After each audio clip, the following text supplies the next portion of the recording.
do BRICS Policy Center. Está sendo gravada. E hoje, enfim, gostaria de primeiro agradecer os participantes, o Renato Coni, da Secretaria Municipal de Saúde do Rio de Janeiro, Pedro de Paulo, que é o diretor da Vital Strategies no Brasil, Rejane, da Organização Pan-Americana de Saúde, agradecer a todos pela participação nesse evento. O título do evento, né, para quem está chegando, né, é A Cidade Saudável para um Mundo Pós-Covid, e esse evento ele faz parte de o início de uma iniciativa, de uma série de iniciativas que o BRICS Policy Center está tendo para se posicionar mais proativamente em questões relativas à saúde pública. Estava conversando com os participantes aqui antes, a questão da saúde nunca foi um tema central para o BRICS Policy Center, enfim, a nossa agenda, obviamente, sempre circulou em torno dos BRICS, né, mas a questão da saúde ela parecia sempre diluída em cooperação internacional ou outras das temáticas mais centrais para nós, mas é óbvio que, né, a pandemia força, né, uma reestruturação geral das agendas, das categorias com as quais a gente trabalha, e dentro do BRICS Urb, que é o programa para questões urbanas, a gente entendeu que estava na hora de se apropriar um pouco mais da categoria de cidade saudável, formulada pela OMS, né, que obviamente se torna uma categoria fundamental para pensar não só a política internacional, mas a política nacional e municipal de modo geral, né, a partir desse cenário pós-pandemia. Né, e nesse evento o que a gente quer, na verdade, é discutir a importância e o protagonismo inevitável das cidades para a reconstrução do mundo pós-Covid. Né? Uma hora ou outra essa pandemia vai embora, assim a gente espera, né? E aí a gente vai ter que pensar o que fazer com a terra arrasada que foi deixado para trás. Né? E é inevitável que a cidade seja, né, o espaço privilegiado para uma série de políticas públicas voltadas para a reconstrução, né, ou para a construção de um novo mundo pós-pandemia, que a gente espera que seja um mundo mais marcado por cidadania, por direitos, por igualdade, né, que seja um mundo em que as pessoas tenham mais acesso, em que o horizonte do futuro seja mais garantido para mais pessoas do que, né, do mundo que a gente vinha vivendo. Então, na ordem que a gente combinou, eu abro para o Renato se pronunciar, cada palestrante tem 15 minutos, mais ou menos, para fazer uma fala sobre o tema, depois a gente passa para a Rejane, e, por fim, o Pedro concluindo, e depois, eventualmente, a gente faz uma série de perguntas e respostas com os nossos participantes. Enfim, Renato, muito obrigado. Bem, eu que agradeço em nome da Secretaria, agradecer ao Sérgio e cumprimento Rejane e Pedro, que vão conversar aqui comigo essa noite. Descobrimos há pouco que somos conterrâneos, né, Sérgio e Pedro, então uma alegria ainda maior poder conversar com vocês hoje. Agradeço bastante o convite para poder falar um pouco sobre a saúde no Rio de Janeiro e especialmente sobre a atenção primária, que é o meu objeto de estudo e de trabalho desde quando me formei na faculdade. Então, sou médico e fiz minha especialização em medicina de família e comunidade, que é o especialista em atenção primária. Vou falar um pouco sobre isso daqui a pouco.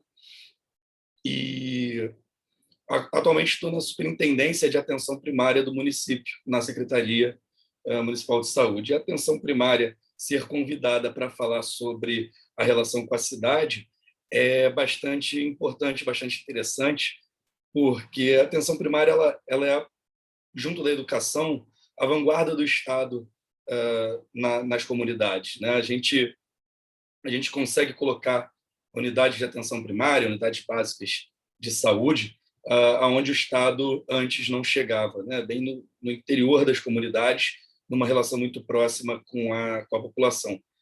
Mas entendo que é um assunto, como o Sérgio bem disse, novo nessa discussão do BRICS, então talvez seja importante conceituar um pouco o que é a atenção primária e como que a gente se organiza. Né? Então, pensando num sistema de saúde, num sistema complexo como o Rio de Janeiro, né? A gente tem uma cidade que foi capital imperial, capital federal durante muito tempo. A gente tem muitos equipamentos federais no Rio de Janeiro, muitos equipamentos de saúde que ainda são do governo federal. Somos a capital do Estado, a maior população do estado, e por isso também temos muitos equipamentos do governo estadual, e um município forte, um município atuante que tem, para além das suas clínicas e policlínicas, hospitais gerais que todos conhecem, Souza Guiar, Miguel Couto, com grandes emergências do Rio de Janeiro. Então, a gente tem um sistema de saúde bastante complexo e bastante completo.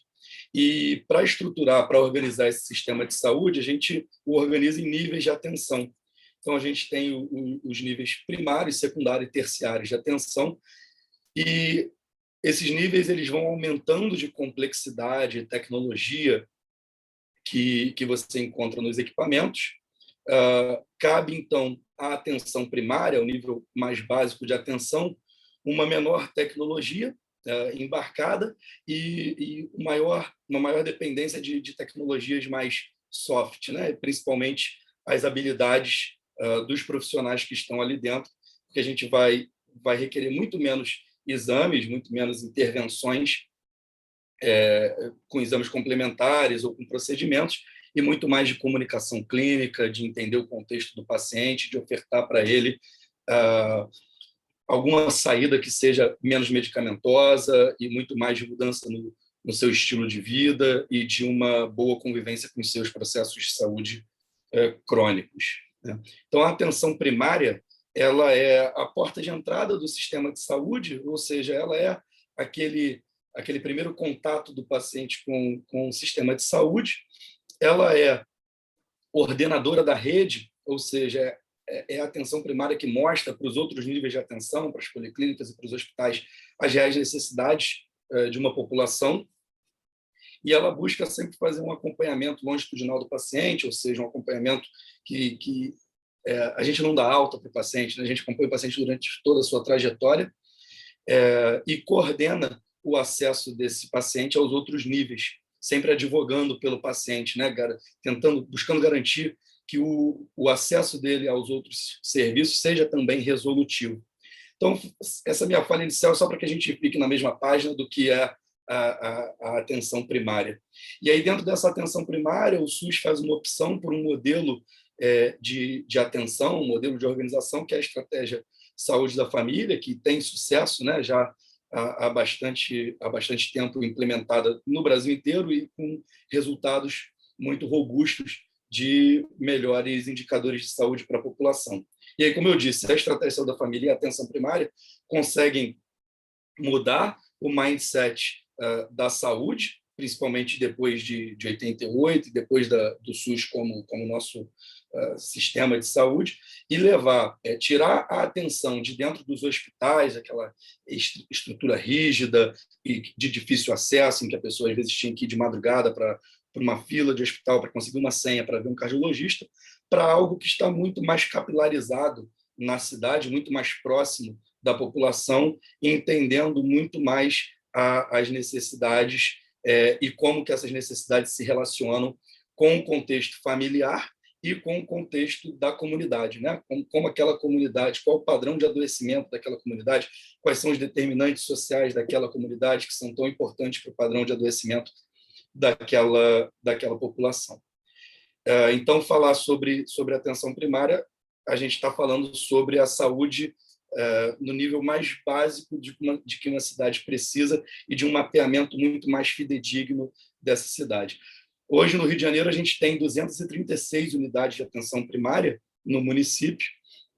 Então, todos os bairros do Rio de Janeiro têm uma unidade de saúde de referência e todos os usuários, todos os munícipes conseguem acessar, por exemplo, o site da SUBPAB, né, da Subsecretaria de Atenção Primária, e descobrir qual é a sua unidade de referência e se ela é coberta por estratégia, saber o nome do seu médico e o nome do seu enfermeiro e procurar a sua equipe.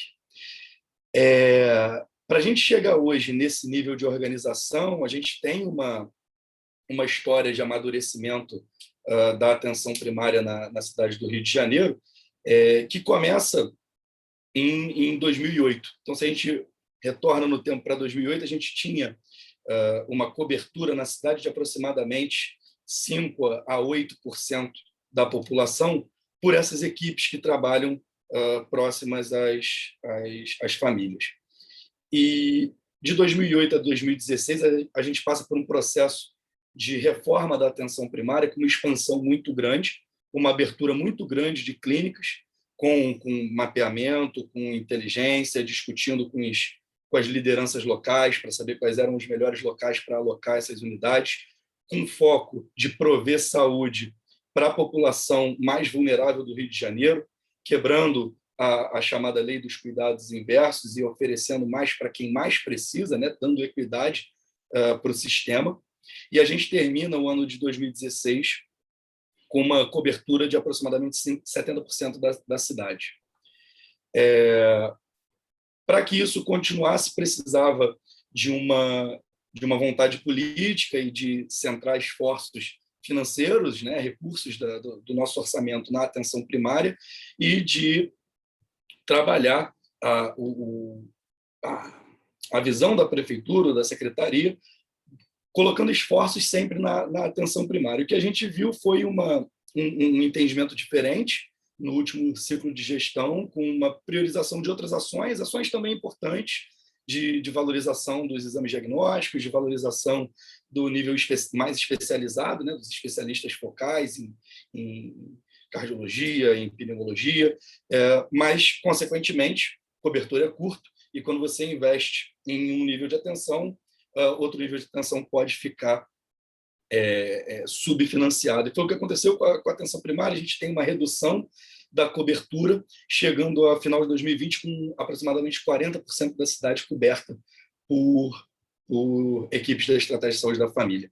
E isso coincidiu com a Covid-19, né? Então, talvez no momento de maior estresse da rede de atenção à saúde que o Brasil e o município passaram com o advento dessa pandemia sem precedentes, a gente vivia um contexto da atenção primária de grande dificuldade orçamentária, desmotivação das equipes. E aí foi um momento da gente repensar como estruturar a rede, como dar conta das demandas da nossa população. Então,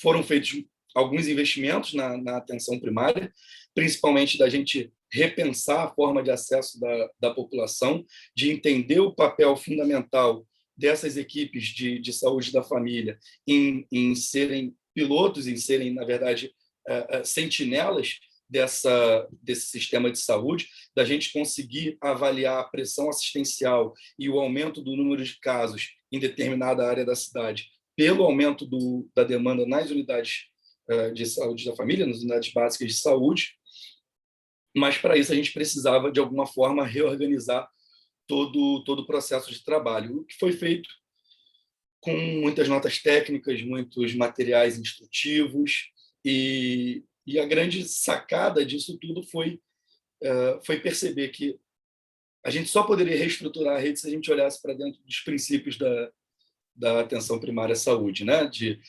orientação familiar, de orientação comunitária, de ser acesso de primeiro contato desses pacientes, de absorver e dar conta da maior parte das demandas, de ser resolutivo, e só assim a gente conseguiria poupar os hospitais de uma grande demanda de pacientes que não precisavam estar naquele nível de atenção e de resguardar os hospitais com a sua tecnologia mais dura, mais cara e mais intervencionista para aqueles pacientes que estivessem realmente em maior risco de complicações da Covid-19. E já caminhando para um fechamento disso tudo, né, que eu tentei contextualizar como que a gente enxerga a atenção à saúde no Rio de Janeiro e como que a gente teve que se preparar para a Covid. O que a gente está vendo agora, a gente está com uma campanha de vacinação que avançou bastante, que a gente já conseguiu cobrir grande parte da população. Então, se a gente pegar a população acima de 40 anos, a gente tem mais de 96% da população vacinada com a primeira dose. Nessa semana, a gente está avançando para a faixa dos 35, 36 anos, e a gente espera, ainda em agosto, finalizar todos os adultos do Rio de Janeiro. A gente já vê que isso está impactando no número de atendimentos e de internações. Então, hoje, as nossas unidades de atenção primária atendem menos sintomáticos para a Covid. Nossos hospitais estão com uma menor carga de de pacientes procurando com complicações, e a gente tem uma quantidade de leitos de UTI muito mais confortável, com uma ocupação em torno de 60%. Então, a gente já está no momento de começar a pensar o pós-Covid, né? E se o Covid trouxe muitos problemas para a nossa organização, ele também trouxe possibilidades da gente repensar o sistema, da gente reforçar a importância do investimento na atenção primária, mas de entender também que existem outras tecnologias que a gente pode utilizar para melhorar o acesso e o cuidado desses pacientes. Então, quando a gente tem uma autorização mais rápida pelo Conselho de Medicina de usar a telemedicina por conta da Covid e para manter o distanciamento, a gente já entende que para o pós-Covid isso vai facilitar o contato com o paciente acamado ou melhorar o contato com o paciente que tem uma carga de trabalho maior e ele não consegue acessar a clínica no seu horário de funcionamento. Então, o que a gente está fazendo agora é estudar como que essas tecnologias e como que essas mudanças que a Covid trouxeram vão melhorar o acesso, né? Melhorar a capacidade do paciente de encontrar o seu médico e o seu enfermeiro, mas também de melhorar a coordenação do cuidado e a manutenção desse cuidado com tecnologias de assistência, com aplicativos em que eu possa monitorar um paciente diabético, com tecnologias que eu possa monitorar o paciente com tuberculose que precisa ter a sua tomada de medicação supervisionada. Então, ao invés do ACS ter que se deslocar diariamente, talvez a gente consiga fazer um monitoramento por vídeo de forma síncrona. Então, tudo isso tem sido estudado pela equipe da atenção primária para que a gente possa melhorar a atenção a esses pacientes. Então, para além de toda dor e sofrimento e distanciamento e luto que o Covid trouxe, a gente tem oportunidades de crescimento, oportunidades de revisão das nossas práticas e de conseguir, ainda em 2021, melhorar o serviço de saúde com o que a gente aprendeu nesse último ano e meio, nesse último 2 anos. Então, assim, espero ter contribuído com entendimento e fico à disposição para que a gente possa debater, porque é um tema que me agrada muito. Assim, fico muito feliz quando eu posso falar da atenção primária e do sistema de saúde. Excelente, Ricardo. Muito obrigado. Passo a palavra agora direto para a Rejane, que vai fazer uma apresentação, certo? Vou projetar aqui a sua apresentação e aí você vai me dizendo na hora para passar os slides. Tá certo, eu te falo. Tá todo mundo vendo aqui direitinho? Isso, sim? Agora. Então, bora lá. Peraí, só um minutinho. Isso. Então, boa noite aos meus colegas de webinar e as pessoas que nos acompanham aí por outras plataformas. Tem um grupo que eu participo, fala meus amigos da janelinha. São as outras possibilidades, né, que a gente encontra para estar juntos, né? E eu agradeço, então, ao Sérgio o convite para participar desse webinar, que tem um tema bastante desafiador, principalmente se a gente considerar, né, a conjuntura que nós estamos vivendo no país, mas que também, por isso, é tão importante e necessário, né? Pode passar, Sérgio, por favor?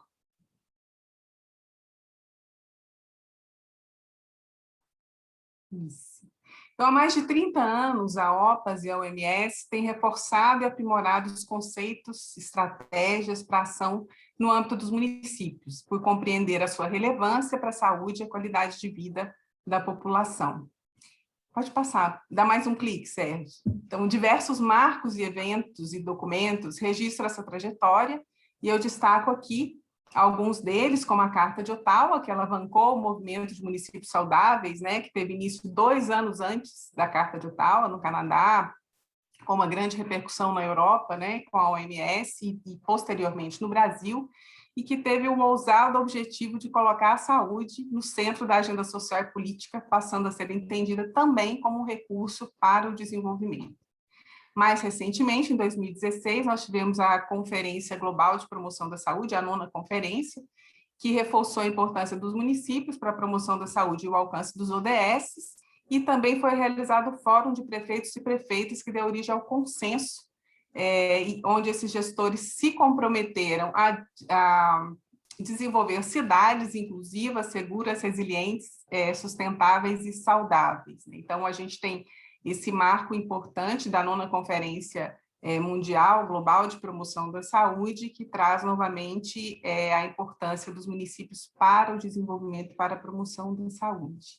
Em 2019, foi aprovada a Estratégia de Plano de Ação de Promoção da Saúde no contexto dos ODS, que também enfatiza o papel dos municípios para a promoção da saúde e desenvolvimento sustentável. Pode passar? Então, a Covid-19 chega à região das Américas como uma região marcada por uma matriz de desigualdade social e com os eixos estruturantes como a pobreza, gênero, etnicidade, raça, migração, que geram cenários de exclusão e discriminação múltiplas e simultâneas, e que se traduzem no aprofundamento da vulnerabilização ainda maior de diferentes grupos populacionais diante da pandemia. Pode passar? E essa vulnerabilização, o conceito de interseccionalidade nos ajuda a compreender como essas desigualdades são estruturadas a partir dessa inter-relação entre vários níveis de justiça social, que se traduzem para determinados grupos como limitado acesso a condições materiais, violação de direitos, experiências de exclusão e discriminação, baixo grau de incidência política, maior exposição a condições adversas, aliada a uma menor capacidade de resposta, como acontece no caso da pandemia da Covid-19. Pode passar? Pode passar. Obrigada. Então, essa publicação conjunta entre a CEPAL e a OPAS revelou que nós perdemos mais de uma década na região das Américas, em termos de produto interno bruto, e 14 anos em relação à redução da pobreza. Pode passar? E em todos esses indicadores relacionados à pandemia, a estratificação revela um impacto ainda maior sobre as mulheres, as meninas, a população negra, indígenas, deficientes e migrantes, como pode ser visto aí nos indicadores. Então, pode passar. Esse estudo feito pela OPAS, que eu conversava agora há pouco também com o Sérgio, para essa publicação sobre as medidas de saúde pública não farmacológicas para a população em situação de vulnerabilidade, ela revelou que a vulnerabilização de diferentes grupos foi agravada, em muitos casos, pelas medidas de saúde pública não farmacológicas, justamente por elas não terem considerado essa interseccionalidade das desigualdades e dos determinantes. Pode passar? E essa outra publicação da CEPAL e da OPAS, né, que eu já referi aqui anteriormente, eles reforçaram, né, a OPAS e a CEPAL reforçou que em situações de emergências, epidemias e pandemias, a abordagem dos determinantes sociais da saúde e da equidade devem ter a mesma importância que as medidas de saúde pública e as respostas médicas, induzindo outras respostas integradas entre diferentes setores e com a participação da sociedade, o que fala muito aí a toda essa experiência que o Renato compartilhou conosco, né, de envolvimento aí das comunidades e atuação de saúde da família. Pode passar? Então, nesse sentido, as cidades ganham ainda mais relevância pela possibilidade de operacionalizarem estratégias fundamentais para o enfrentamento e a recuperação pós-Covid-19. A nova agenda urbana, ela definiu padrões para o desenvolvimento urbano sustentável e reconheceu que a saúde não é apenas um resultado, mas também um insumo essencial para o planejamento territorial e urbano. E esse documento, um dos documentos elaborados pela OMS, a ONU Habitat, já no contexto da pandemia, relembrou que planejadores urbanos e territoriais têm um impacto decisivo na saúde. E também falou sobre a importância desses planejadores serem vistos e verem a si próprios como parte da força de trabalho mais ampla da saúde pública e de entender a cidade como um sistema de saúde ampliado. E nesse processo aí de planejamento, de planejamento da cidade, né, planejamento territorial e urbano, incluir aí essas equipes de saúde da família que podem falar muito sobre os determinantes nos territórios, né? e podem ajudar bastante aí a fazer um planejamento voltado realmente para o enfrentamento dos problemas e das dificuldades dos determinantes dos territórios. Então, destaca-se também a importância de compreender como a saúde pode impulsionar o desenvolvimento inclusivo e sustentável e a busca de medidas práticas, né, aplicando a lente da saúde para desenvolver políticas e programas, avaliar os riscos e oportunidades e medir os efeitos dessas políticas e programas. E, nesse sentido, os resultados de saúde e equidade em saúde podem ser indicadores-chave usados no monitoramento e impacto dessas políticas. A importância de incluir também, né, a equipe de saúde, as equipes de saúde no planejamento, e fazer esse planejamento ascendente, né, desde o território. Isso, obrigada. Então, a OMS ela destaca que tão importante quanto as prioridades que uma cidade deseja abordar é como planeja abordar essas prioridades. Então, medidas fiscais, tributárias, de governança, gestão, regulação ambiental, elas precisam ser apoiadas por um planejamento urbano e territorial integrado, ágil, estratégico, participativo e baseado nos princípios dos direitos humanos. Então, entender que grande parte da carga de doenças e agravos está relacionada a ambientes urbanos mal planejados, administrados e mantidos, e ainda pelos impactos de políticas setoriais que são desenvolvidas de forma isolada. Então, a OMS destaca ainda que abordagens tradicionais de saúde pública podem ter efeito e escopo limitados no contexto das cidades, especialmente quando elas enfocam apenas as consequências e as suas causas proximais, em vez de também abordar os determinantes, que o Renato também mencionou aí na sua fala. Pode passar, por favor? Em um contexto adverso, como nós estamos vivendo, e com a limitação de recursos, é fundamental identificar e entender como os determinantes sociais da saúde atuam e produzem as desigualdades nas cidades, e quem está deixando para trás, onde, como e por quê. A Valesca Caiapa, que é do Salurbal e do Observatório de Saúde Urbana de Belo Horizonte, ela fez uma tradução do modelo dos determinantes sociais da saúde para as cidades, sinalizando o escopo para a realização de intervenções urbanas. Porém, é fundamental compreender quais são os determinantes dos problemas em cada território, onde esses problemas acontecem, e também as potencialidades em termos materiais e imateriais. Problemas como, por exemplo, obesidade, violência, gravidez na adolescência, pode ter determinações, as causas estruturantes diferentes, a depender do território observado, e vão requerer também estratégias, intervenções e políticas diferentes. E, por fim, pensar em cidades saudáveis em um mundo pós-Covid requer compromisso com o enfrentamento dos determinantes e das inequidades. Pode passar? Esse relatório, também publicado pela OPAS, da comissão que trabalhou sobre a questão da equidade nas Américas, propõe 12 recomendações para promover a equidade e combater as desigualdades na saúde. Essas 12 recomendações todas se relacionam fortemente com o planejamento das cidades, apesar de ser um documento de escopo de referência regional, né? Mas ele dialoga bastante, e um desses outros documentos que eu referi anteriormente faz essa ligação entre essas 12 recomendações e o planejamento urbano. Pode passar? Então, esses documentos que foram publicados pela OMS, a ONU Habitat, no contexto aí da pandemia, eles destacam algumas áreas a serem desenvolvidas ou fortalecidas no processo de enfrentamento e recuperação pós-pandemia, e que devem ser incorporadas ao planejamento das cidades. Pode passar? Entre eles aí, a governança e a cooperação intersetorial.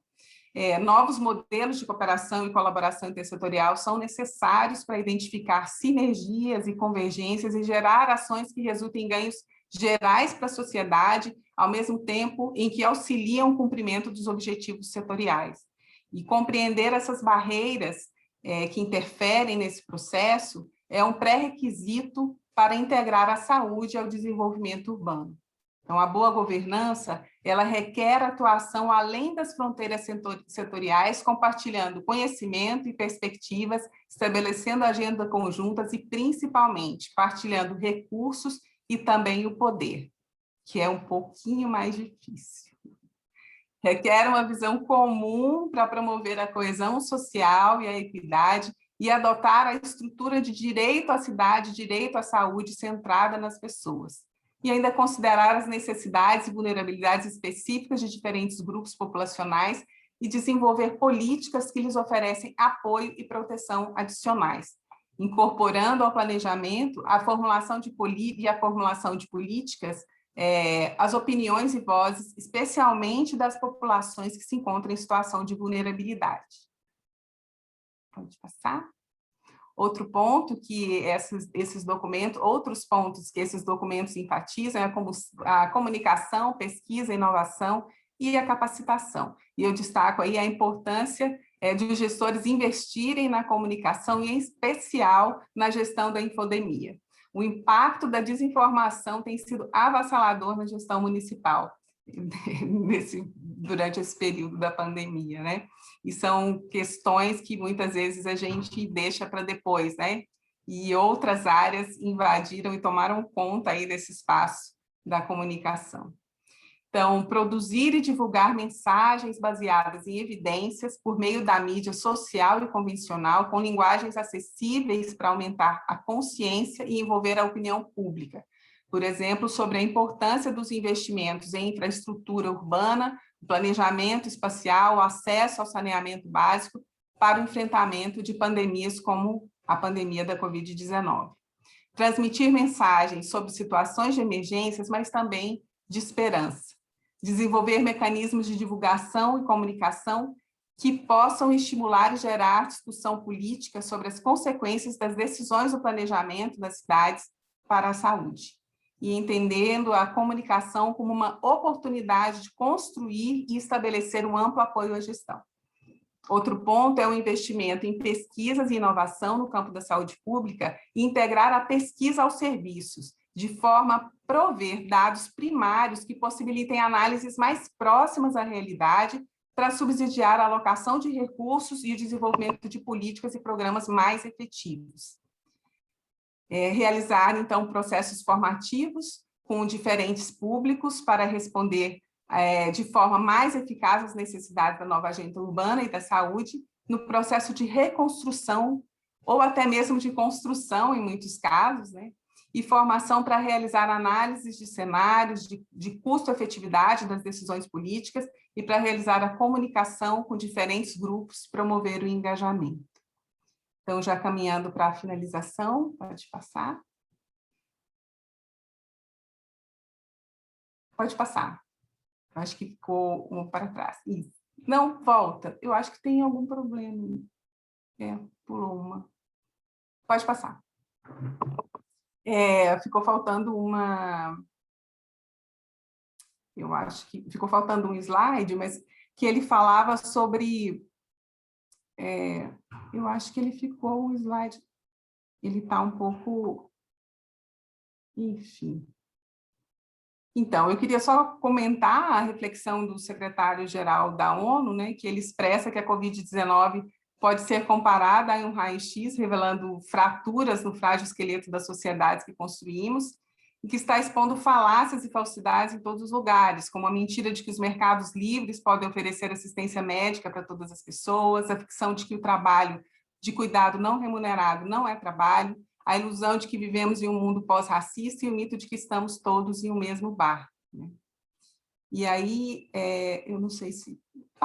Tem mais um slide? Ele ficou... Tem, tá vendo como ele deu uma... Eu acho que deu uma bugada aí, né? Viu? Pode colocar o último. O último é uma reflexão aí de uma... escritora, novelista e militante indiana, né, sobre o que estamos vivendo, e ela fala também de algumas opções para o futuro, né? Ela diz que, historicamente, as pandemias forçaram os humanos a romper com o passado e imaginar um mundo novo. E essa pandemia não é diferente. Ela é um portal, uma passagem entre um mundo e outro. E podemos escolher caminhar por ele, arrastando as carcaças de nosso preconceito e ódio, nossa avareza, nossos bancos de dados e ideias mortas, nossos rios mortos e céus esfumaçados. Ou podemos caminhar com leveza, com pouca bagagem, prontos para imaginar outro mundo e prontos para lutar por isso. Obrigada.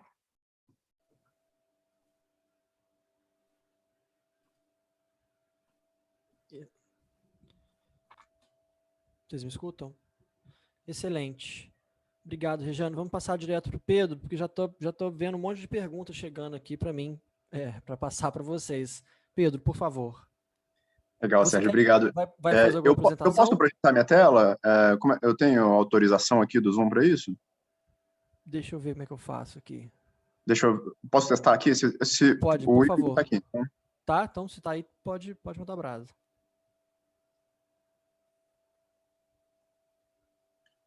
Beleza. Foi. Estão vendo aqui minha apresentação? Sim?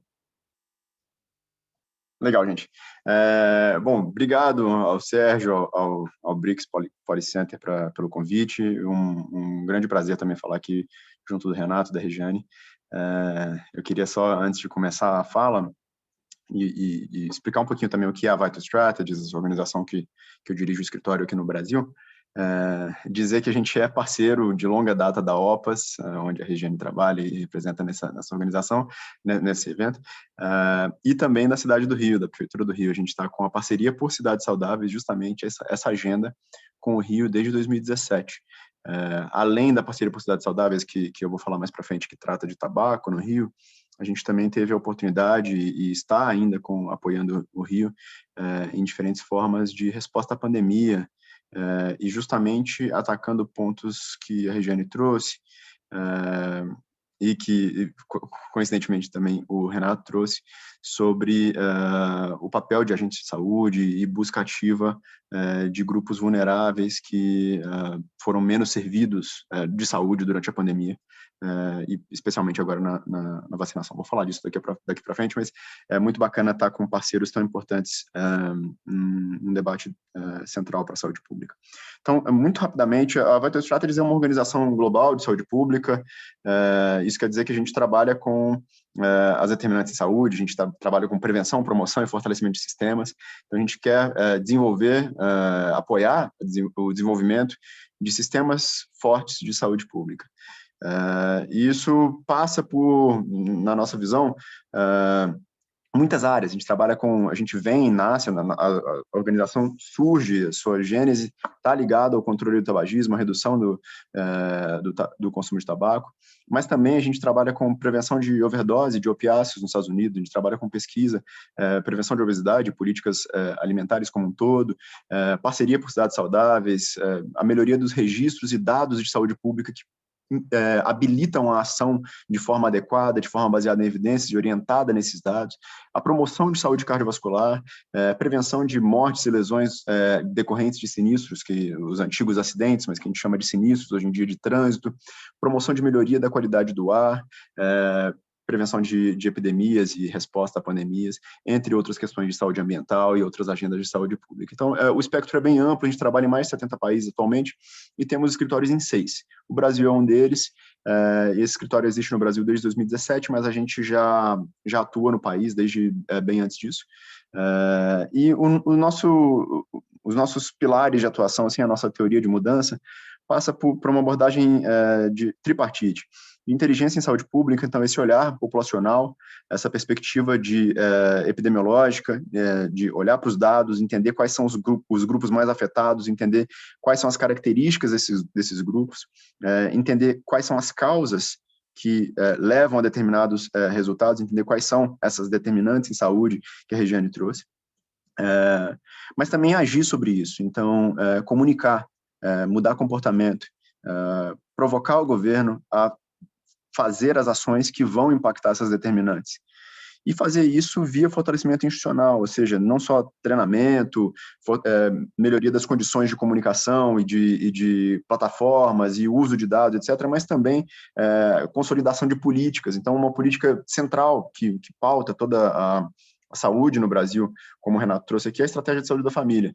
Ela só tem a força que tem, porque ela deu muito certo, mas também porque ela está muito bem consolidada em políticas, deixou de ser um programa, deixou de ser uma política e virou uma estratégia, porque foi institucionalizada. Então, tem recurso para isso, está lá prevista a capacidade para desenvolver essa ação, e isso muda o jogo. Fiquei abismado em saber que a cobertura caiu de 70% para 40% em 4 anos, Renato. Isso é impressionante o desafio que você tem em mãos, e me compadeci bastante do seu desafio, e acho que é uma agenda central para a Prefeitura do Rio, retomar essa cobertura, que é fundamental para a gente promover prevenção e um cuidado mais adequado e mais custo eficiente. Em momentos de arroxo fiscal, é sempre bom lembrar que aquele ponto que o Renato trouxe aqui, de atenção básica e primária, não só é melhor, como é mais eficiente, do ponto de vista econômico também. Então, mas indo além e retomando para a nossa perspectiva de saúde pública, de prevenção, promoção, fortalecimento de sistemas e abordagem de políticas intersetoriais.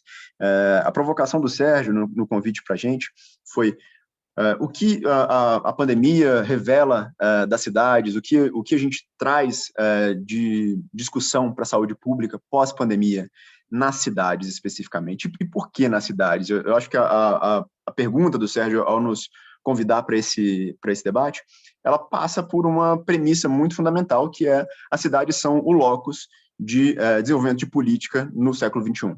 A gente passou de 50% da população mundial vivendo em cidades em 2013, e no Brasil a gente passou disso na década de 80, muito antes. A gente tem 84% da população, segundo o censo de 2010, vivendo em cidades no Brasil.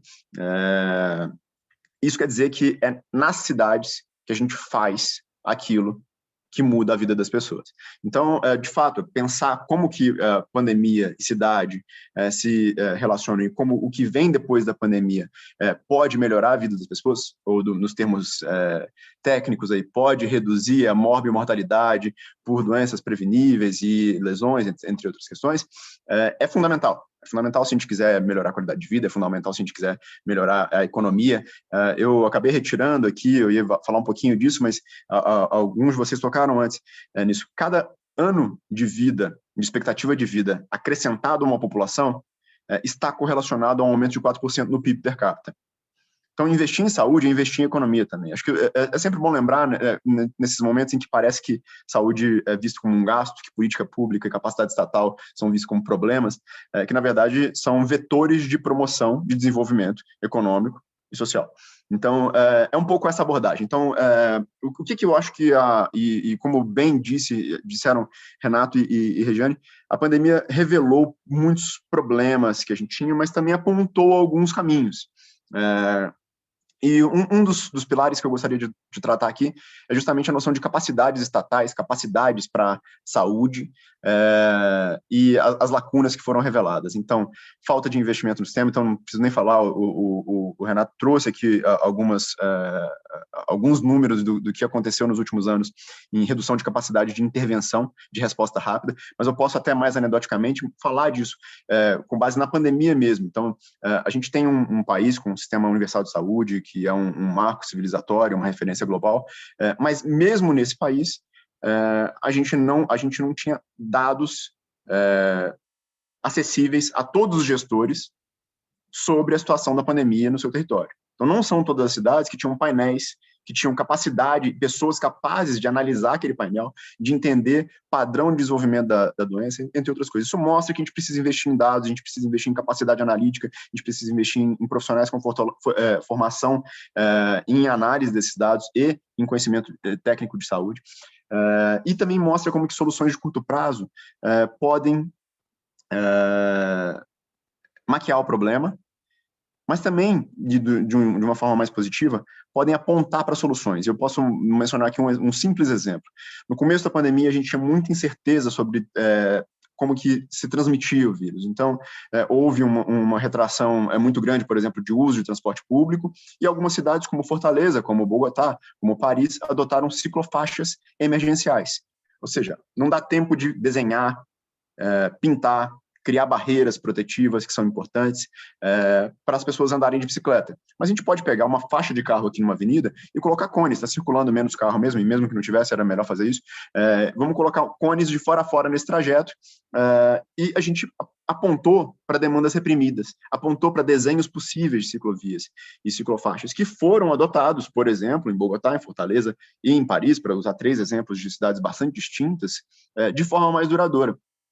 Revelaram demandas reprimidas para o uso de bicicleta como transporte e que está no centro daquilo que a OPAS chama de agenda convergente em saúde urbana, que é como que a mobilidade está no meio de atividade física de forma espontânea, não uma atividade física dedicada para sair para a academia, e suas repercussões em diabetes, em saúde mental, em hipertensão arterial, em cânceres e afins, qualidade do ar, emissões, entre tantos outros. No Brasil, as emissões decorrentes, enfim, as mortes atribuíveis à má qualidade do ar são da ordem de 60 mil mortes por ano. As mortes atribuíveis, não, as mortes decorrentes diretamente de acidentes e sinistros de trânsito estão na ordem de 35 mil por ano. A gente está falando de mais ou menos 100 mil pessoas que morrem por ano em decorrência quase que completamente, porque boa parte das emissões locais nas cidades decorre de mobilidade, de mau planejamento da mobilidade urbana. Mas também a gente tem que pensar em saúde pública e desigualdades, para além dessa agenda convergente, mobilidade, que tem uma relevância importante, mas quem teve mais acesso, quem teve menos acesso. Vou mostrar um gráfico aqui daqui a pouquinho que vai mostrar um pouquinho o tamanho desse buraco.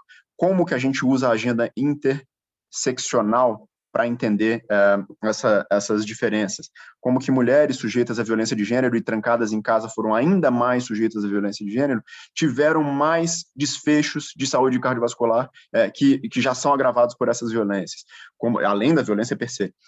Como que populações pretas e pardas foram menos cobertas por acesso à saúde, tiveram menos condições de se proteger e, no momento posterior, estão mais atrasadas na cobertura vacinal por conta de vários fatores. Como que a gente olha para isso e como que a gente reduz essas desigualdades a partir da saúde pública. Então, a abordagem de prevenção, promoção e fortalecimento de sistemas, que eu já trouxe aqui, e o caminho a ser seguido é entender saúde pública nas cidades enquanto uma questão holística. É nas cidades que a gente consegue determinar ou orientar de forma bastante forte quais são os ambientes que a gente vai reduzir as condições de se fumar nele, que tipo de acesso à alimentação a gente tem, como que a gente promove qualidade do ar, entre tantas outras coisas. Então, só para não me alongar, porque eu estou com medo de já passar muito do meu tempo e não tratar dos principais temas aqui. Isso aqui eu já trouxe anteriormente. Esse mapa foi desenvolvido pelas pesquisadoras da UFMG, num projeto em parceria com a Vital Strategies, sobre índice de vulnerabilidade em saúde, índice de vulnerabilidade social, perdão, um índice que existe para Belo Horizonte, e como ele está relacionado com o excesso de mortalidade durante a pandemia. E ele está altamente correlacionado ao CEP. Então, dependendo de onde você mora, isso quer dizer quem você é, qual a sua raça, etnia, cor, qual a sua condição social, você vai morrer até 2 vezes mais que outra pessoa com o mesmo perfil etário, controlado para todos os outros fatores. Isso mostra que cidades são brutalmente desiguais, como a sociedade é brutalmente desigual. Então, a gente tem um caminho para endereçar isso. É aqui, nessas áreas mais afetadas, que eu tenho que dedicar mais recursos. Como bem disse o Renato, tem que trazer mais qualidade para quem precisa mais dela. Eu tenho que trazer mais atenção para quem mais precisa dela. E mais do que isso, muitas cidades não têm essa capacidade. Uma secretaria de saúde como a do Rio, que tem 273 unidades básicas de saúde, tantos mil agentes, entre outras coisas. E mais ainda, as cidades não tinham nem condições de construir campanhas de comunicação para reduzir a exposição ao vírus. Então, o que a gente fez junto da FNP, do CONAS, do CONASENS, a Vital desenvolveu uma plataforma que se chama Cidades contra a Covid, em parceria com essas organizações, em que a gente fez campanhas testadas com melhores práticas e com pesquisa para promover prevenção do contágio, e esses materiais estão disponíveis para as prefeituras pegarem lá, colocarem nas suas redes. Tem material de rádio, tem material de TV, tem material de mídias sociais, entre outros. Mas daqui para frente, vamos olhar para frente. Desde 2017, a gente tem um programa que se chama Parceria por Cidades Saudáveis, que foi criado pela Bloomberg Philanthropies com a Vital, em parceria com a Organização Mundial da Saúde. Entendendo todas as premissas que eu disse mais cedo, sobre as cidades serem o vetor de promoção de políticas públicas como um todo, o vetor mais ágil do que as outras entidades federativas, estados e nação, que demoram muito, têm mais poder de ação, mas demoram muito para mover. Então, é nas cidades que a gente testa a coisa de forma rápida, vê se funciona ou não funciona e adapta de uma forma mais escalada. Então, a gente fez isso, e está fazendo ainda, e para nossa felicidade, o Rio de Janeiro, Fortaleza e São Paulo são 3 das 70 cidades no mundo que foram contempladas e que aceitaram a nossa parceria nessa agenda.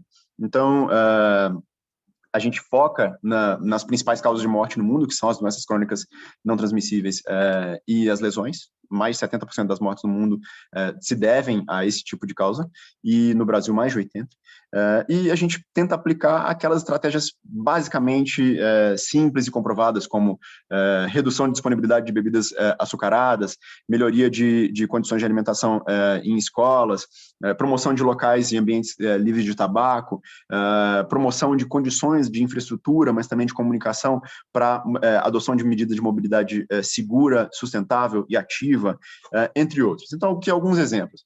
No Rio de Janeiro, a gente, desde 2017, trabalha com o controle do tabagismo. E o Rio, como todo mundo sabe, é um local muito fundamental para esse debate no país, seja porque a Fiocruz está aí, seja porque o INCA está aí, mas porque tem um histórico muito grande de políticas super relevantes nessa agenda. E a gente desenvolveu campanhas para reduzir a possibilidade de publicidade irregular, fez treinamento com agentes da Subvisa, da Subvigilância, da Subsecretaria de Vigilância em Saúde da Secretaria de Saúde do Rio, para fins de fiscalização de irregularidade de promoção de tabaco, entre outras questões. E mais recentemente, eu queria compartilhar com vocês, hoje ou ontem, foi lançada uma campanha do Rio, da Prefeitura do Rio, em parceria com a Vital, com a Bloomberg Philanthropies e com a CT Promoção da Saúde, para coibir uma coisa que já é proibida por lei, que é a disponibilização de tabaco perto daquilo que atrai crianças. Por exemplo, numa banca de jornal, do lado da bala e do chocolate, ter que já é problemático por outras razões, ter disponibilização de tabaco. E isso é proibido por lei, e para além de promover fiscalização, a gente precisa também promover campanhas para conscientizar a população de que aquilo está errado e facilitar a vida do agente quando for fazer a fiscalização daquele momento. Em São Paulo e Fortaleza, as duas cidades escolheram, porque a gente já tinha um trabalho de segurança no trânsito com essas cidades, a promoção de mobilidade segura e ativa. Então, a gente fez em São Paulo, para além de um guia intersecretarial de como desenhar a rua, porque todo mundo é dono da rua dentro de uma prefeitura, né? A Secretaria de Infraestrutura, a Secretaria de Mobilidade, a Secretaria de Pessoa com Deficiência, entre outras secretarias, tem uma ingerência na rua. A gente fez, junto da cidade, a gente apoiou com recomendações técnicas, a construção de um guia intersecretarial para como se desenhar as ruas, olhando para a segurança, para a sustentabilidade, para a caminhabilidade, para o uso de bicicleta, para um ambiente urbano que seja mais amigável e mais propenso à mobilidade sustentável e essa agenda convergente de que eu já falei. Em Fortaleza, a gente trouxe um piloto de um modelo de bicicletas compartilhadas focados nos funcionários públicos. Então, várias unidades, vários prédios públicos da prefeitura passaram a ter um bike share, como se fosse aquelas bicicletinhas do banco, mas da prefeitura. Então, se você da prefeitura, você tem um cartão para entrar na prefeitura, você usa aquele cartão para pegar sua bicicleta e ir de um departamento para outro na bicicleta da prefeitura, reduzindo, assim, emissões, promovendo mais mobilidade ativa e atividade física. Então, aqui é um exemplo dessas bicicletinhas que são de outras... Eles têm lá uma bicicleta para o público em geral, mas essas aqui são só dos gestores públicos para eles poderem ir de uma repartição para outra. Em São Paulo, a gente tem um problema bom agora, ou tinha antes da pandemia, e vai voltar a ter quando as pessoas voltarem para os escritórios. A cidade conseguiu promover tanto, em algumas medidas, em tantas outras, tem tanto para melhorar, a infraestrutura para as pessoas pedalarem, que você tem engarrafamento. Então, você pode ver que a via, a carrovia, como os nossos ciclistas costumamos brincar com o leito carroçável para os carros, vazia, e a ciclovia abarrotada, com engarrafamento, precisando ser duplicada. Mas também apoiamos a cidade a desenvolver algo que o seu corpo técnico já tinha muita coisa compilada e estava com muita vontade de fazer acontecer, que era esse manual de desenho urbano e obras viárias. Parece que não tem nada a ver com saúde, mas tem tudo a ver com saúde, tanto pelo verde, tanto pela emissão, quanto pela mobilidade, quanto pela atividade física, entre tantas outras questões. Mas também a gente tem um trabalho, e eu juro que eu estou acabando, tá, Sérgio? Eu não vou ultrapassar mais 2 minutos. Na verdade, mais 3 minutos, que eu tenho um vídeo de 1 minuto. A gente tem um trabalho muito forte com qualidade do ar no Sudeste Asiático, onde isso é um problema mais sério ainda do que no Brasil. Mas no Brasil, ainda que tenha níveis não tão assustadores quanto do Sudeste Asiático, a gente tem 60 mil mortes por ano atribuíveis à má qualidade do ar. Sendo que nas cidades, a principal fonte dessas emissões justamente as emissões decorrentes de transporte, daquela que a gente consegue agir no curto prazo, principalmente. Então, a gente está com um trabalho com a Prefeitura do Rio, com as secretarias aí de meio ambiente, de mobilidade e transporte e com o time da saúde, para entender como essa agenda intersetorial pode ser promovida pelas 3 secretarias, como a gente pode quantificar os custos em saúde da má qualidade do ar e como a gente pode promover ações que vão reduzir essas emissões, melhorar as condições de saúde. E aqui, se eu puder só passar esse vídeo super rapidinho e concluir. Vocês estão ouvindo?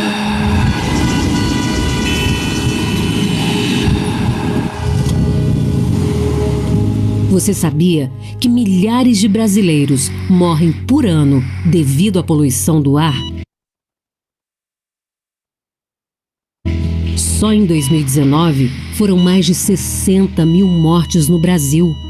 Por hora, 7 pessoas perdem a vida em decorrência de infarto, AVC, doenças respiratórias, entre outras. Eu fico muito preocupado quando eu preciso sair na rua com a minha filha, quando a gente anda na rua, por ela ser muito pequena, acabo por ficar muito exposta à fumaça dos carros. A gente mora em uma avenida que tem muito trânsito de carros. O ruim de tudo isso é a quantidade imensa de poeira que traz para dentro de casa. No Brasil, 81% das pessoas respiram um ar com nível de poluição maior que o limite da Organização Mundial da Saúde. O ar poluído que respiramos é responsável por partos prematuros, crises de asma, além de afetar o desenvolvimento mental das nossas crianças. Nas cidades, sabemos que os veículos estão entre os principais responsáveis pela baixa qualidade do ar, emitindo poluentes, além de gases de efeito estufa que causam desequilíbrio ambiental. Para evitar mais mortes e promover a saúde, conheça 5 formas de melhorar a qualidade do ar. Ciclovias e ciclofaixas. Ônibus emissão zero e faixas exclusivas. Áreas de trânsito calmo.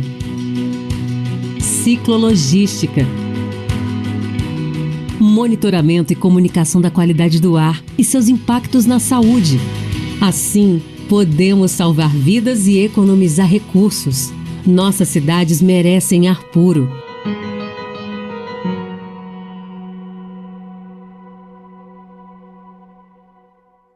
Essa é uma de tantas agendas que a gente pode promover a partir das cidades para gerar saúde, melhorar a qualidade de vida das pessoas e reduzir a mortalidade e promover a economia, promover o desenvolvimento econômico sustentável. Então, é por isso que a gente acha que pensar as cidades como os vetores de transformação das determinantes de saúde é chave para a gente enfrentar o mundo pós-pandemia. E, para isso, a gente precisa entender que saúde pública não está sozinha. É por isso que eu, um advogado que trabalha com política urbana há um tempo, acabei caindo na saúde pública. Porque é intersetorial mesmo e tem que ser. Mas eu acho que a gente tem um fator super importante que tanto Renato quanto Regiane colocaram, que a pandemia revelou desigualdades brutais que se agravam do ponto de vista de saúde, e a gente tem que pensar em como essas políticas podem ser progressivas no sentido de reduzir essas desigualdades, de mitigar essas desigualdades e, no fim das contas, aniquilar. A gente está com novos, velhos problemas de saúde pública no Brasil novamente, a gente está com desnutrição, a gente está com problemas de acesso à saúde. Então, a gente ter saído, eu estou usando esse exemplo super anedótico que o Renato trouxe aqui, de 70% de cobertura de saúde da família para 40 em 4 anos, é um retrocesso gigantesco, a gente não pode aceitar isso, a gente tem que pensar em como reduzir as desigualdades com aquele ferramental que a gente sabe, a gente não precisa de tecnologia sofisticada, a gente precisa fazer da cidade esse caminho para promover saúde no Brasil e no mundo. Obrigado, Sérgio, obrigado.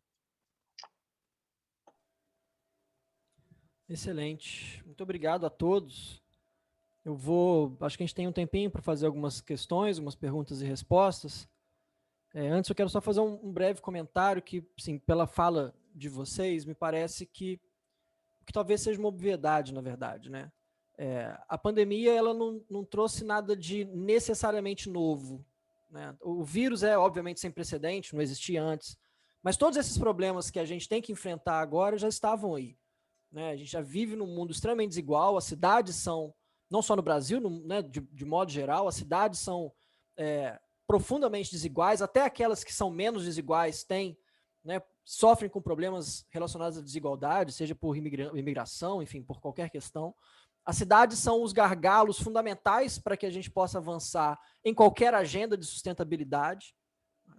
O que eu acho que ficou, talvez, latente nesse contexto atual é a percepção de que não há cidade resiliente, não há cidade que seja ambientalmente sustentável, né, que não seja também saudável. Eu acho que esse é o ponto que ficou óbvio agora, depois desse contexto, de tudo isso de toda essa tragédia que a gente ainda está vivendo. Portanto, pensar Agenda 2030, ou pensar formas de governança, pensar qualquer tipo de agenda para a melhoria da vida, de modo geral, passa por pensar como que as cidades estão sendo, né, enfim, projetadas, planejadas e pensadas para serem espaços de saúde.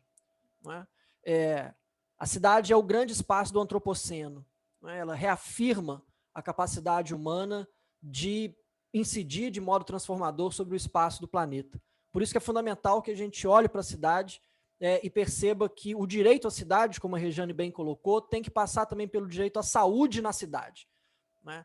Não basta simplesmente participar dos processos de tomada de decisão, não basta simplesmente ter, né, uma sociedade civil que dispute políticas públicas, mas é fundamental que essa disputa, que essa participação popular nos processos de tomada de decisão, que é o que a noção do direito à cidade coloca como algo central, que isso passe necessariamente pela saúde, pela promoção da saúde como um caminho para o desenvolvimento, que eu acho que é algo que a própria Rejane disse, mas o que está presente também na fala de todos vocês. É uma pena perceber que o Rio de Janeiro teve essa retração tão grande na sua capacidade de atendimento primário, né? Mas, enfim, eu queria fazer essa breve consideração e vou abrir para questões, mas eu vou aproveitar que eu estou aqui mediando o debate e vou fazer a primeira e a segunda pergunta, na verdade. A primeira pergunta é uma pergunta minha e a segunda pergunta é uma pergunta que veio do João Ricardo, que é um parceiro nosso do INCA, da CONIC, que está assistindo pelo Facebook e me mandou a pergunta. Depois eu vou abrir aqui para duas questões que apareceram para a gente aqui no sistema do próprio Zoom. A primeira pergunta é uma pergunta, enfim, como eu disse no início do evento, né, o BRICS Policy Center ele não tem ainda uma participação tão de protagonismo em questões de saúde. Esse evento é um evento que marca uma iniciativa, um esforço nosso de ter parcerias, de participar da construção de uma agenda de saúde, de cidade saudável. Então, a primeira pergunta que eu coloco para vocês é como que um think tank acadêmico, né, de professores, como o BRICS Policy Center, pode se somar e pode contribuir, né, na construção de uma agenda de cidade saudável. Deixa eu fazer uma pergunta para vocês. Vocês preferem que eu passe blocos de pergunta e a gente conversa, ou individualmente, pergunta por pergunta? Como é que vocês se sentem mais à vontade para fazer? Faz para mim. Vamos passar, então, blocos de pergunta? E aí depois eu passo a palavra para cada um de vocês, seguindo a mesma ordem original. Né? A outra pergunta que é a pergunta do João Ricardo da CONIC, né? Que ele diz aqui que é uma pergunta especificamente para a Rejane, mas eu vou abrir para todos vocês. Ele diz, né, sobre a questão da governança, o Brasil possui um modelo singular na política de controle do tabaco, que fez reduzir a prevalência de 34% em 89 para 9,6% de fumantes em 2019. Isso, inclusive, foi contemplado na própria fala do Pedro, né? Mecanismo vinculado a um tratado internacional vinculante, a Convenção Quadro.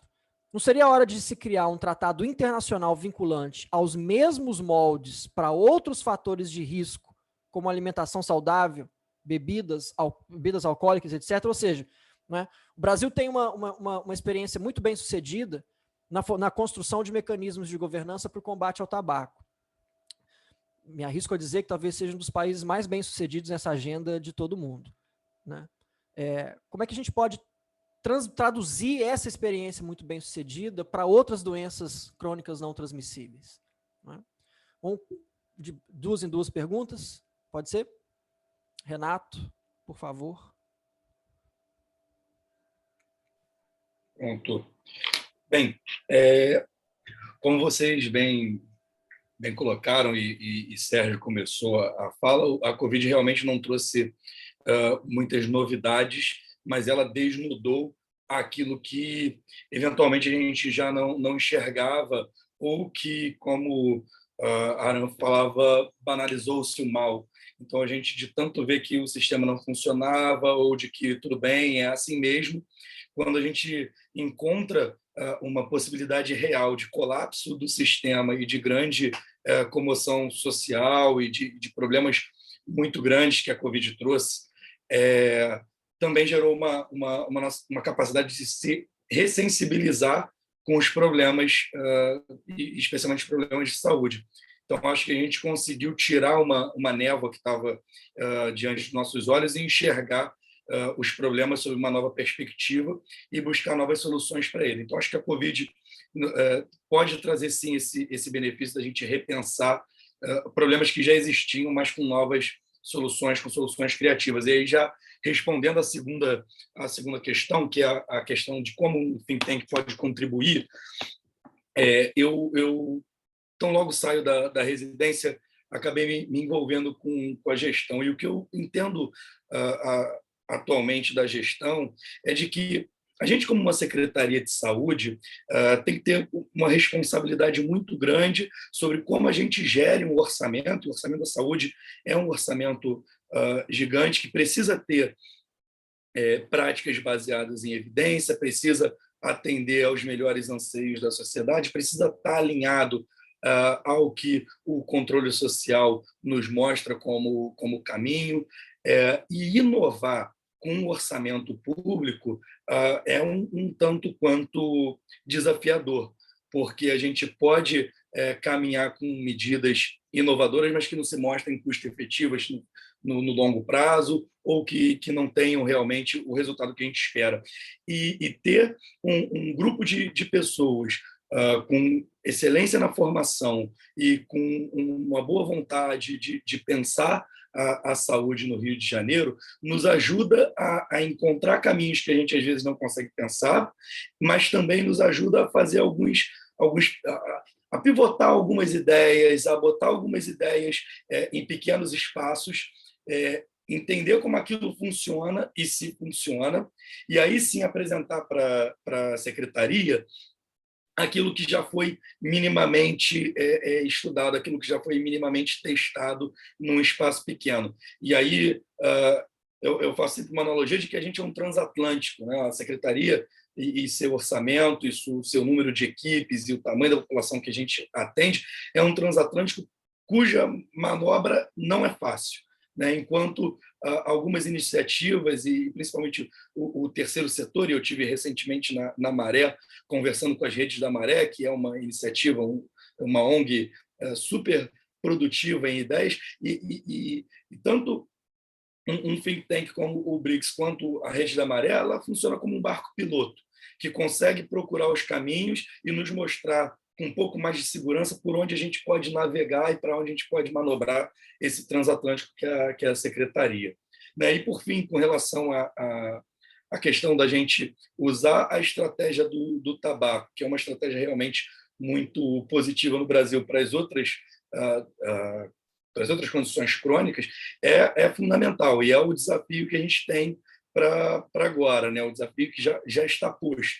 Como é que a gente muda os fatores de risco que a gente tem atualmente para doenças como hipertensão, diabetes, ou tuberculose e HIV, e usa o que a gente aprendeu com o tabaco para mudar o perfil dessas doenças. Então, tem um médico de família muito interessante, que é o Juan Gerbas, que tem um livro fantástico chamado São e Salvo, em que ele retoma um pouco a história da medicina, e se a gente for pensar no final do século passado, a gente tinha uma grande expectativa com o projeto Genoma e com a genética, né? A gente acreditava que, mapeando o genoma humano, a gente ia ter o grande pulo do gato para diminuir o câncer, para diminuir as doenças crônicas, porque a manipulação do genoma poderia trazer muitas respostas, e na verdade, a gente pode dizer que se frustrou um pouco com isso, porque a genômica contribuiu pouco para essas doenças,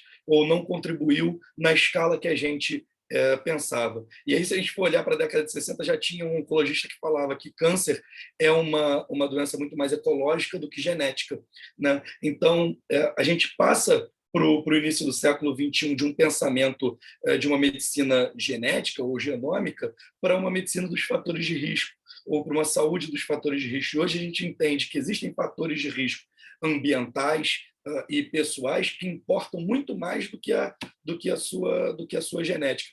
Então, entender que os fatores de risco são fundamentais e entender que a gente alterou um dos grandes fatores de risco, que é o uso do cigarro, né, a dependência do cigarro.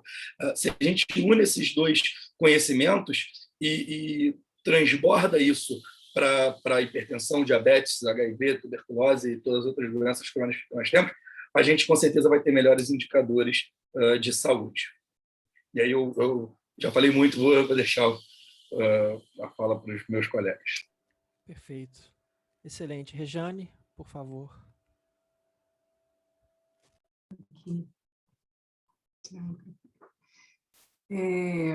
Concordo aí com o que o Sérgio e o Renato colocaram, né? Não tem nada de novo no front, mas é tudo que a gente precisa fazer e não conseguiu fazer até hoje, né? Agravado. Eu acho que aí o que a pandemia traz para a gente é que não é possível mais qualquer gestor não enxergar isso, né?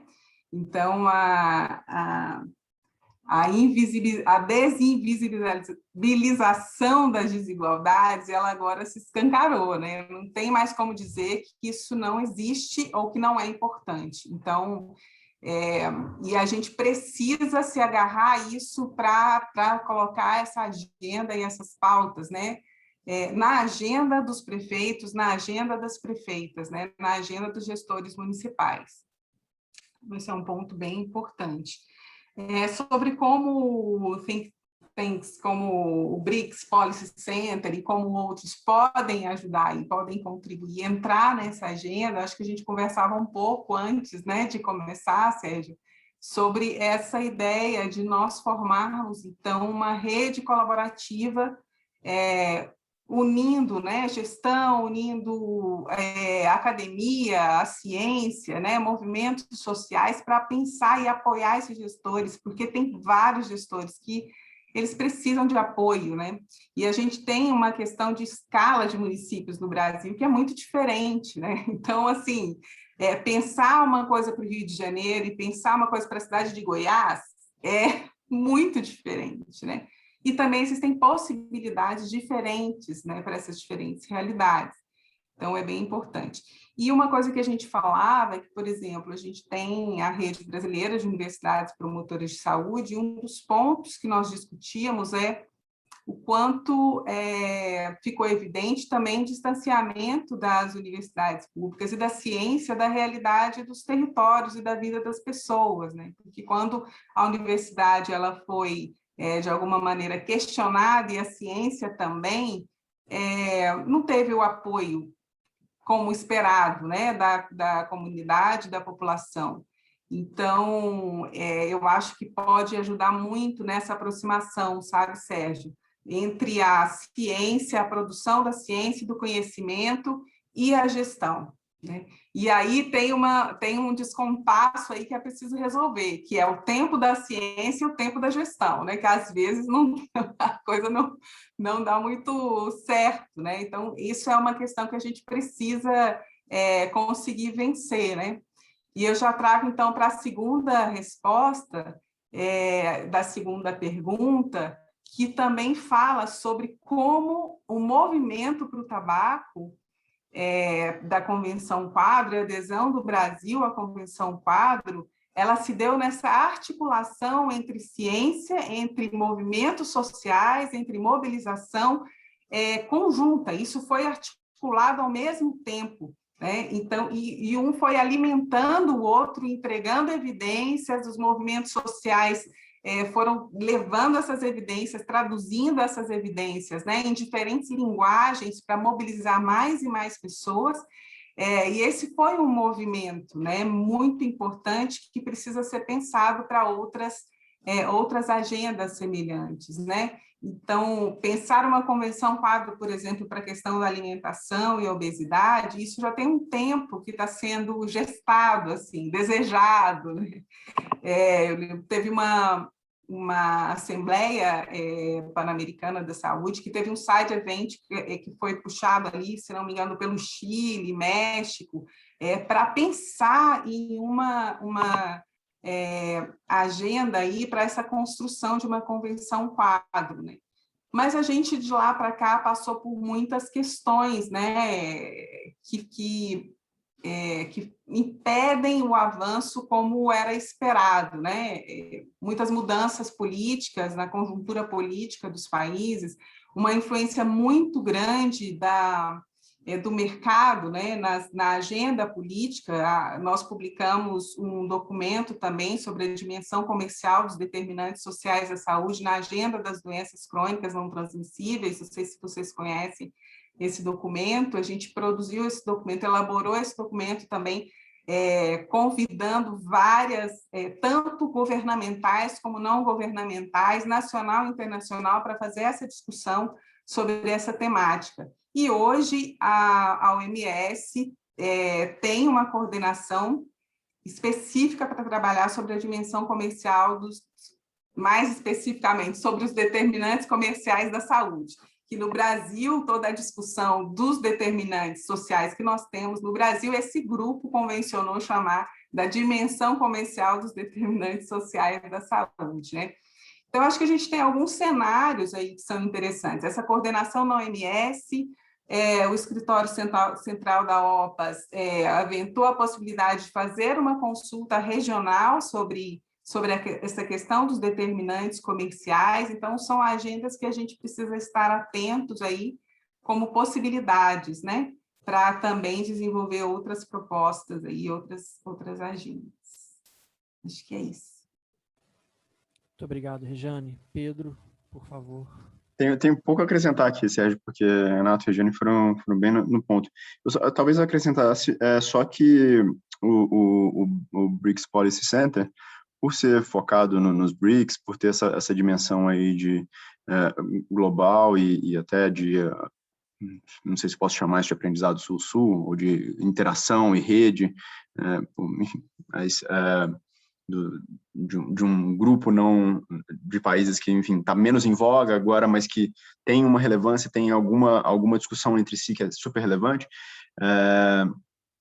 Essa discussão em rede e comparações e revelar essas disparidades é super interessante. Então, uma coisa que a gente vê muito falei aqui de alguns programas que a gente tem 70 cidades, tem 30 países e tal, é que esse aprendizado de pares é muito interessante. Então, revelar que a política para controle de consumo de bebidas açucaradas nas escolas na Índia é uma política de primeira linha e que ela não foi adotada no Brasil, e que o Brasil não assinou o tratado tal. Acho que esse tipo acho que está muito no que vocês têm condições imediatamente de fazer, olhando para o tema saúde, olhando para o tema saúde nas cidades, olhando para esse tema. Então, acho que é uma coisa. E aí, só completando o que a Regiane trouxe sobre documentos, a gente tem alguns documentos também que podem ser interessantes para entender como que esses fatores de risco são determinados ou têm uma dimensão comercial muito forte. Tem um documento que chama Fool Me Twice, ou Me Engane de Novo, que a Vital elaborou, mostrando como que a indústria de alimentos ultraprocessados e a indústria do álcool se vale das mesmas estratégias que a indústria do tabaco usou na década de 60 e na década de 70. Exatamente as mesmas estratégias. E se a gente não cria convenções quadro ou políticas estruturais, a atenção primária não vai dar conta de receber pessoas com doenças crônicas não transmissíveis decorrentes desses fatores de risco que são absolutamente moldados por essas determinantes, que a gente consegue, portanto, enquanto Estado, incidir na prevalência desse fator de risco, e, consequentemente, das doenças crônicas não transmissíveis que deles decorrem. Então, só queria reforçar isso. Concordo com o João Ricardo, né, que fez a pergunta, porque a gente precisa sair de 34 para 9 nos outros fatores de risco também.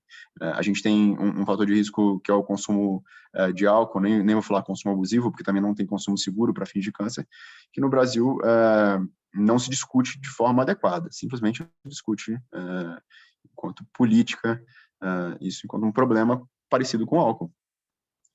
A gente tem que discutir, assim como a alimentação não saudável. Então, é por aí. Muito bom. Temos tempo para mais uma rodada de perguntas? Sim? Sim. Tem duas perguntas aqui que estão enviadas aqui pelo próprio Zoom. Uma é do Hamilton José Amorim Rezende. Ele diz o seguinte: sabemos que não adianta uma gestão ter todos os recursos financeiros e não trabalhar com o modelo de participação da comunidade. E também não adianta ter 100% de participação da comunidade e 0% de financiamento. Quais estratégias para juntos colocar a pauta cidades saudáveis, sustentáveis nas agendas prioritárias da alta gestão e, consequentemente, ter acesso a financiamentos? E além disso, tem também uma pergunta da Débora Donini, que ela diz: quanto à ciência e às pesquisas, o Brasil abraçou a causa da cidade saudável? Temos políticas públicas nesse sentido? Acho que são essas duas perguntas. A gente pode também repetir a sequência, né? O Renato, por favor. Ótimo.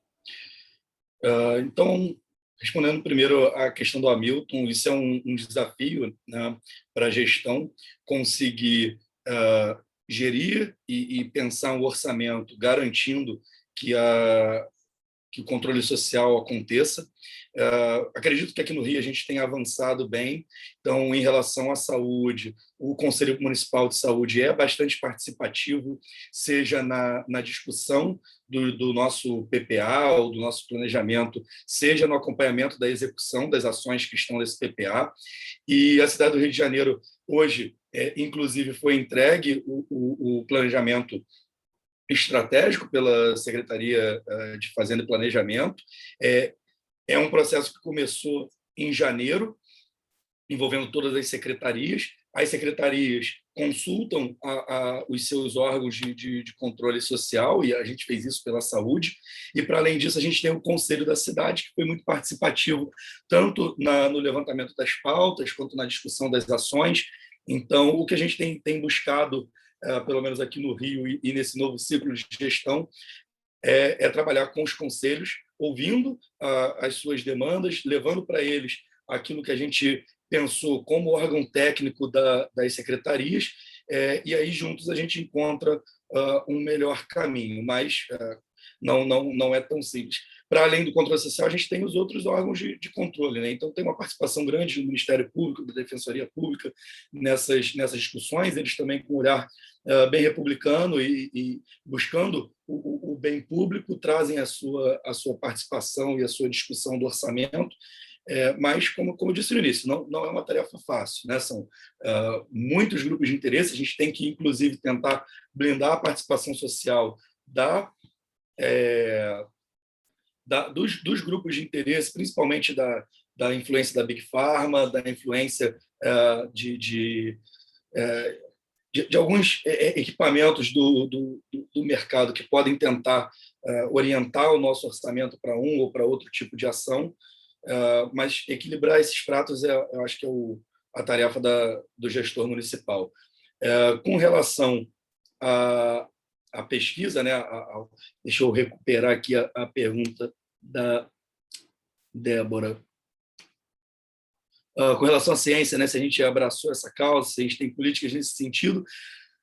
E aí, eu tenho uma opinião um pouco pessimista, porque eu acho que a gente engatinha nesse sentido, principalmente na saúde. A gente tem discutido como usar a promoção à saúde para pensar uma cidade mais saudável, mas a gente ainda está engatinhando, e acredito que com parceiros como a OPAS, que é uma super parceira da Secretaria, e a Vital Strategy, que tem já alguns projetos com o Rio de Janeiro, a gente encurtando essa distância e trabalhando um pouco mais junto, a gente vai conseguir, sim, pensar em estratégias para o Rio. E a Secretaria de Saúde está super aberta para os projetos que nossos parceiros tenham a apresentar.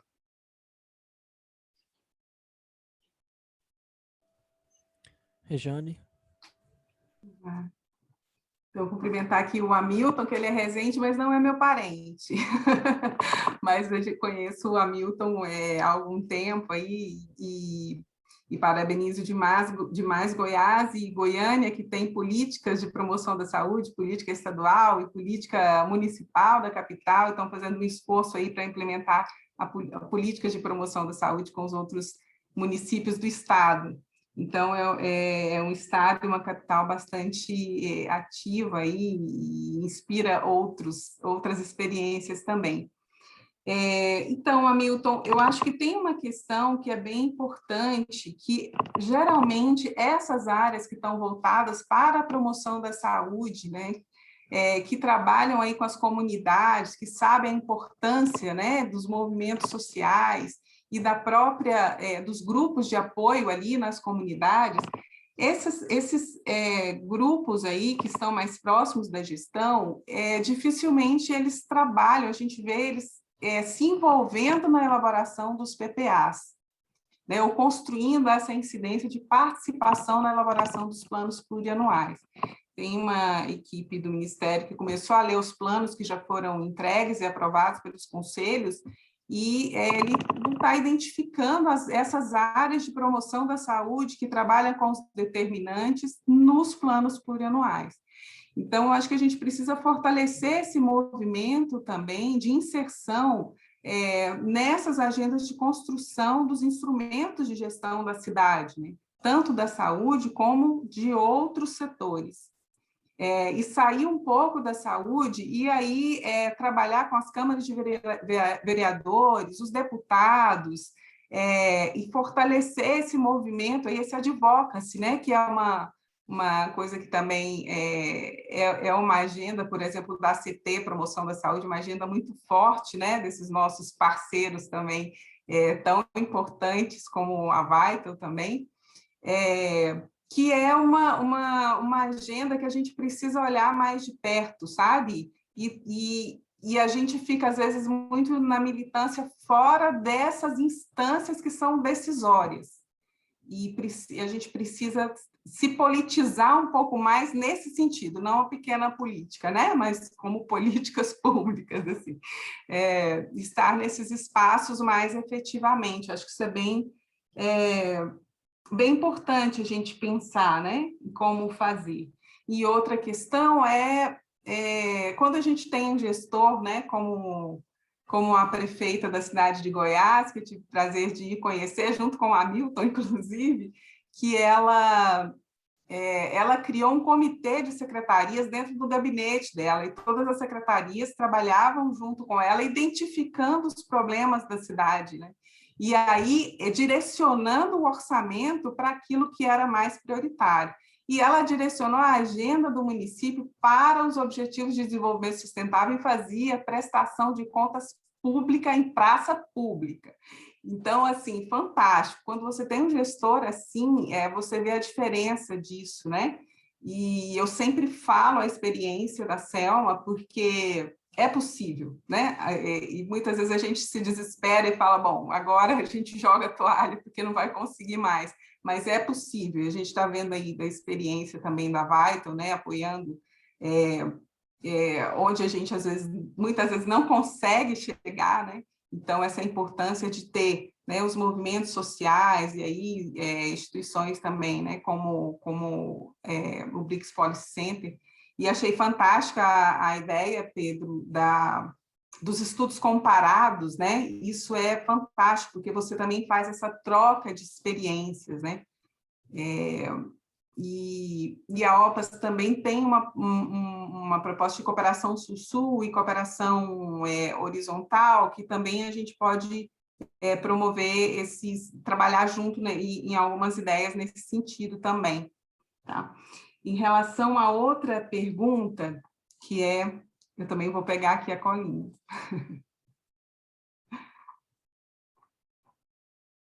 Cadê? Ai, gente, eu não estou achando, já entraram várias perguntas aqui, meu Deus. Quanto à ciência e à pesquisa, o Brasil abraçou essa causa? Temos ciência políticas nesse sentido? Né? Eu acho que a gente precisa, se não abraçou né, de um lado, de outro tem abraçado, né? A gente vê aí um movimento das universidades públicas, né, na valorização desse processo de articulação e valorização da ciência, né? E isso precisa ir ganhando escalas. Então, eu falava sobre essa questão da Rede Brasileira de Universidades Promotoras da Saúde, tem um eixo de trabalho que nós estamos elaborando e construindo, também junto com a UFRJ, que é um eixo sobre ciência e política, que é justamente para discutir essa relação entre ciência e política, essa tradução do conhecimento e a valorização da produção do conhecimento e da ciência, né? Mas ela precisa ganhar esse espaço também, né? Como o Renato falou, né? Essa articulação com a gestão. Então, esse é um grande desafio mesmo, e que eu acho que a gente não deve ficar esperando, a gente deve buscar encontrar caminhos, e eles existem, né? De diferentes maneiras. A gente pode encontrar caminhos aí para fazer a valorização disso. Eu acho que isso passou da hora, né? A gente foi pego aí de surpresa com esse problema, né? E que talvez a gente não imaginasse que ele seria tão grande, né? Estaria tão arraigado aí na sociedade como a gente percebeu, né? Mas que é tempo, e a gente precisa aproveitar aí esse movimento e esse tempo. Pedro? Bom, sobrou pouco para eu acrescentar aqui, mas respondendo ao Hamilton e mandando um abraço aqui para a nossa grande parceira lá da Prefeitura de Goiânia, a Sheila, que fez umas perguntas também aqui no chat. Acho que tem alguns elementos. Acho que comunicação é um elemento central para a saúde pública e para a gestão pública como um todo. Então, balancear a participação popular com a destinação de recursos é uma estratégia elementar de política pública bem feita de forma democrática, para o bom uso do recurso, para a compreensão dos problemas, entre outras questões que vêm desde de orçamento participativo e outras coisas. Mas eu queria só chamar a atenção para uma coisa, que eu acho que é super relevante. Essas medidas de saúde pública de que eu estava falando sobre promoção e prevenção, elas são, em média, elas têm um retorno de 9-1 sobre investimento. Então, muitas das vezes a gente pensa que a gente não tem dinheiro suficiente para fazer saúde pública. Talvez a gente não tenha se a gente não trabalhar com a perspectiva de promoção e prevenção. Se a gente fizer isso, a gente vai, de fato, economizar. E uma das estratégias que a gente tem utilizado enquanto sociedade civil é justamente trazer à tona esse custo econômico, esse custo social, revelar o que está por trás de benefício fiscal para a indústria de bebidas açucaradas, benefício fiscal para a indústria do álcool, o que está por trás de redução de potencial econômico das cidades, quando a gente tira a vida das cidades, quando as pessoas não interagem com a fachada, quando não andam a pé e não podem comprar na loja do bairro, e assim vai. Então, a gente tem trabalhado muito nessa frente de tentar capturar qual é o custo de deixar de fazer coisas que podem promover saúde.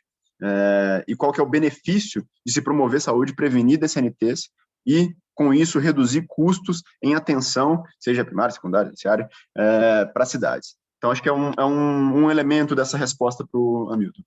E sobre a dúvida sobre, a pergunta sobre ciência e pesquisa, eu acho que a gente vem há algum tempo com uma redução isso é um número bem grande e conhecido já desde 2015, a gente tem uma redução de investimento em pesquisa no Brasil. Isso tem sido de forma continuada, a ponto que no ano passado, nesse ano, a gente tem universidades fechando as portas porque não tem recurso para manutenção, enfim, acho que isso é mais fundamental do que qualquer outra dúvida sobre, de fato, o incentivo à ciência e pesquisa. Mas eu acho que a pandemia revelou uma coisa super interessante. Existe um apetite por informação de qualidade, existe um apetite por informação de qualidade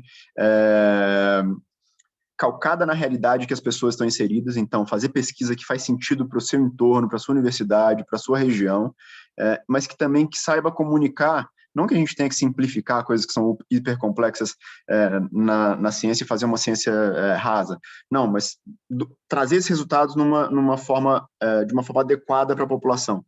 Então, comunicar o que é excesso de mortalidade durante uma pandemia é um desafio, mas é importante a gente mostrar que tem gente morrendo de Covid, tem gente morrendo de outras causas, mas que por conta da pandemia foi agravado. Então, a gente esperava 1 milhão de mortes, teve 1.350.000. Isso quer dizer que a gente teve 350 mil a mais, das quais 300 foi de Covid e 50 foi de outras coisas por conta da pandemia também, indiretamente. Então, isso é um exemplo de como que a gente precisa comunicar e como que a ciência precisa fazer isso, e eu acho que tem um apetite muito grande. Eu acho que essa noção que está muito fortalecida nos últimos tempos, e que tem uma frasezinha em inglês, né? Everybody is an epidemiologist. Não. Todo mundo está falando de taxa de ataque, de tudo, de epidemiologia. Tem um apetite para a gente fazer ciência, para a gente comunicar a evidência de forma mais clara para a população e interagir de forma mais democrática com a sociedade e aprender também com o que a sociedade pode retornar para a ciência, apontando caminhos de onde pesquisar ou soluções que não foram reveladas ainda. Então, acho que tem um caminho aí interessante para a gente seguir, apesar de estar brutalmente subfinanciado. Então, também tem constrangimentos estruturais sobre os quais a gente não consegue passar. Excelente, gente. Muito obrigado. Acho que foi um excelente webinário nesse novo formato aí, que eu acho que agora vai ficar hegemônico por um bom tempo, né? Fomos todos dragados para o mundo virtual nesse contexto da pandemia. Isso também deve ser pensado, assim, quais as consequências para a saúde pública de um mundo cada vez mais digitalizado, cada vez mais mediado por tela. A gente pensa na mobilidade, né, formas de pensar o ar, mas até que ponto o dia inteiro na frente de uma tela não pode ser tão ruim também, não é? Então, espero que isso tudo... Já tem estudo sobre isso, já tem algumas informações sobre isso. Eu espero que isso tudo um dia passe e que a gente possa minimamente voltar a fazer eventos onde a gente está, né, presencial, com os nossos átomos presenciais, não só com os nossos dados presentes. Queria agradecer a todos, todo mundo que participou, que esteve aqui, que fizeram perguntas, comentários, o pessoal que viu pelo Facebook, obviamente os palestrantes, agradeço demais. De novo, que esse seja só o primeiro encontro entre o BPC e vocês todos. Vou procurá-los novamente, para a gente, enfim, pensar novas formas aí de contato. E, novamente, muito obrigado. E é isso. Valeu demais a todos. Agradece. Um abraço. Valeu, gente. A oportunidade foi excelente. Prazer, Renato. Prazer, Paulo. Prazer.